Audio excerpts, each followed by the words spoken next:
Hello and welcome to the Fantasy News Show from the Bottled Imp. My name is Ken Boyter and this is your weekly fix of fantasy goodness. On this week's show, George R.R. Martin talks of a Game of Thrones spin-off and you can step inside the world of Zelda. Have you a few million quid or dollars or euros or yen? Well then you could live in a castle then. That rhymed. But first, you can cast your votes for the Goodreads Choice Awards 2016. Voting is currently open to vote for your favourite books of 2016. There are 20 different categories to vote on, including fantasy, science fiction, horror, graphic novels and comics. There's other ones such as murder mysteries and romance and stuff like that. And Goodreads is an online community sharing their love of books website. Does that make sense? If you don't quite know what they are, they do have a number of good resourceful links there as well. So far, over 300,000 votes have been cast. There's a lot of people who use this app, this website app, because you can download it as an app as well. And there is still time to cast your votes, but you best hurry, because the closing date is the 27th of November. To find out more about Goodreads and to cast your vote, you can visit their website, which is goodreads.com, and we will put all the links in the description of this episode. Prequel to Game of Thrones is a distinct possibility, according to George R.R. Martin, author of the best-selling and critically acclaimed book series A Song of Ice and Fire, has reported well, what am I trying to say here? That his Game of Thrones is going to have a prequel to it, and he's talked about this. So far, HBO have kind of not really said anything. They've kind of, denied this.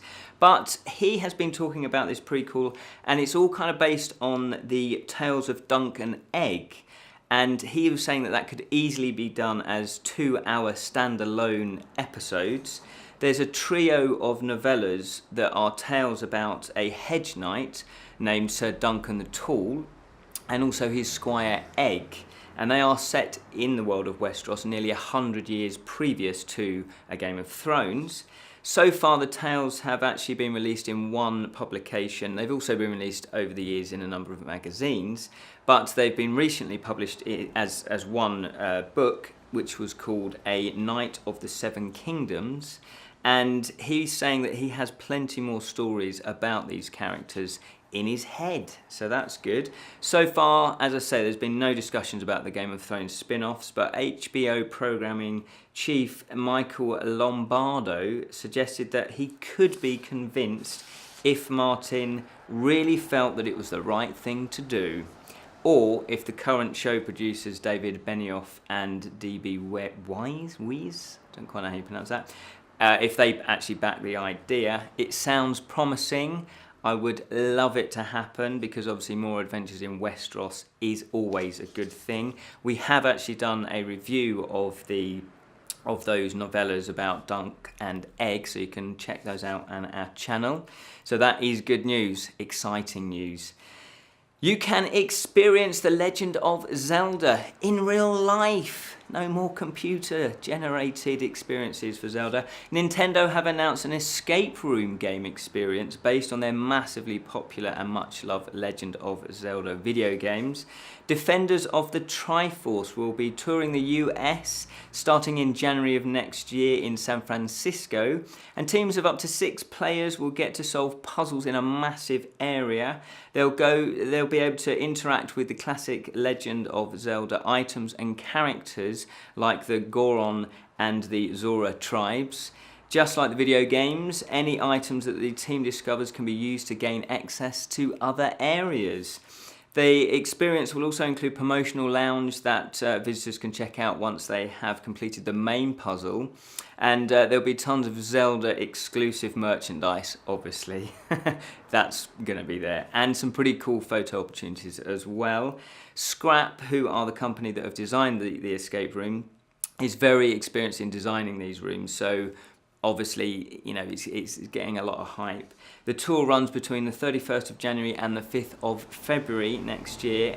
Starts in San Francisco, and then it moves on to Los Angeles from the 10th to the 12th of February, and then it moves to San Diego from the 24th to the 25th of February, and the tour will also be visiting Seattle, Phoenix, Houston, Chicago and New York.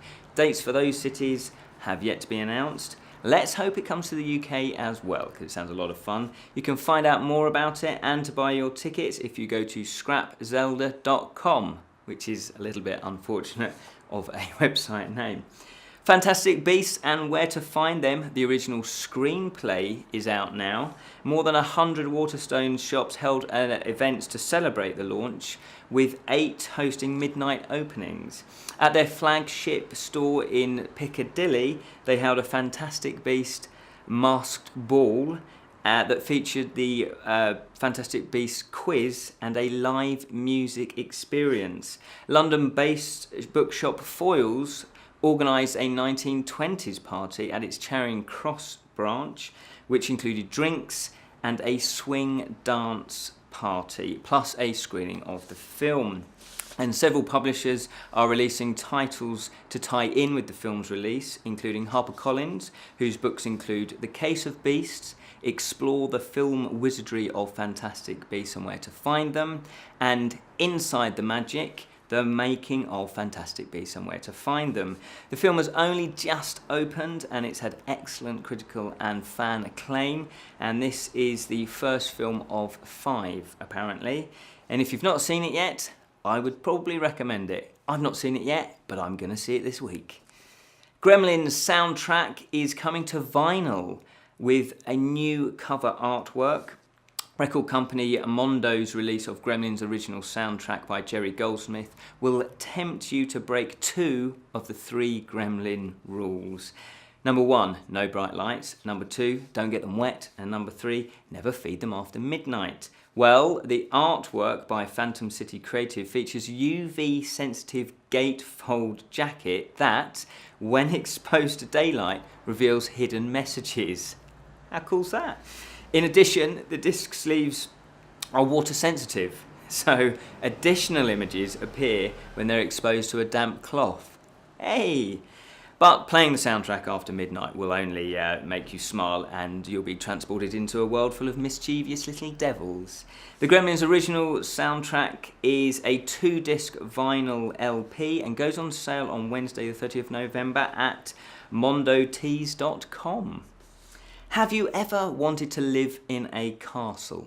I know, silly question. It's been a lifelong dream of mine to live in a castle. I would love to live in a castle. So I thought I'd just check out if there are any on the market.